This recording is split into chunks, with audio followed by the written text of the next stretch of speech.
കോഴിക്കോട്ടെ ട്രെയിനിന് നേരെ കല്ലെറിഞ്ഞ കേസിൽ അറസ്റ്റിലായ പ്രതി കൃഷ്ണകുമാർ റിമാൻഡിലായി. മൂങ്ങയെ കല്ലെറിഞ്ഞതെന്നായിരുന്നു പ്രതിയുടെ മൊഴി. കഴിഞ്ഞ മാസം 30-ാം തീയതിയാണ് കല്ലേൽ ഒരു വിദ്യാർത്ഥിനിക്ക് കാര്യമായി പരിക്കേറ്റത്. ദിലീഷ തിലകൻ കോഴിക്കോട് നിന്ന് ചേരുന്ന വിവരങ്ങളുമായി. ദിലീഷ, ഗുഡ് മോർണിംഗ്.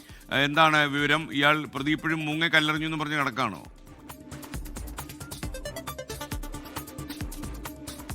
തീർച്ചയായിട്ടും SKN പതിവായിട്ട് മൂങ്ങകളെ കല്ലെറിയാറുണ്ട് എന്നാണ് പ്രതി പോലീസിന് നൽകിയ മൊഴി.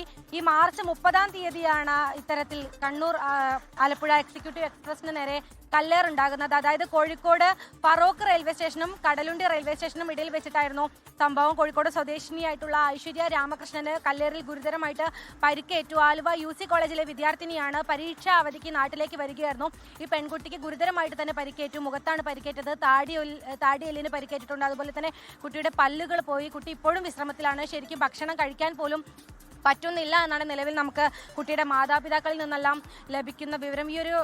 ഇന്നലെയാണ് ഈ പ്രതിയെ പോലീസ് പിടികൂടുന്നത്. അതായത് ഈ കല്ലേറിൽ ഇയാൾ പതിവായിട്ട് മൂങ്ങകളെ കല്ലെറിയാറുണ്ട് എന്നാണ് ഈ പ്രതി ഇപ്പോൾ പോലീസിന് നൽകിയിട്ട് ഉള്ള മൊഴി. എന്തായാലും പ്രതി ഈ കൃത്യം നടത്തുന്ന സമയത്ത് ലഹരി ഉപയോഗിച്ചിട്ടുണ്ട് എന്ന് പോലീസ് കണ്ടെത്തിയിട്ടുണ്ടായിരുന്നു. ആദ്യഘട്ടത്തിൽ പ്രതിയെ കണ്ടെത്താൻ സാധിച്ചിട്ടുണ്ടായിരുന്നില്ല. ഒരുപാട് CCTV ക്യാമറകളെല്ലാം പരിശോധിച്ച ശേഷമാണ് പ്രതിയിലേക്ക് എത്തുന്നത്. എന്തായാലും ഈ പ്രതിയെ ഇപ്പോൾ റിമാൻഡ് ചെയ്തിരിക്കുകയാണ് SKN.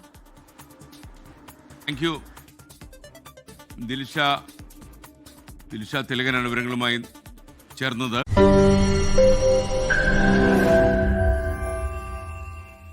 ലോകത്തെവിടെയായാലും ഏത് സമയത്തും 24 വാർത്തകളും ഓഗ്മെന്റഡ് റിയാലിറ്റി പാക്കേജുകളും എക്സ്പ്ലെയിനറുകളും വിശദമായി കാണാൻ ഞങ്ങളുടെ YouTube ചാനൽ നിങ്ങൾക്ക് സബ്സ്ക്രൈബ് ചെയ്യാം.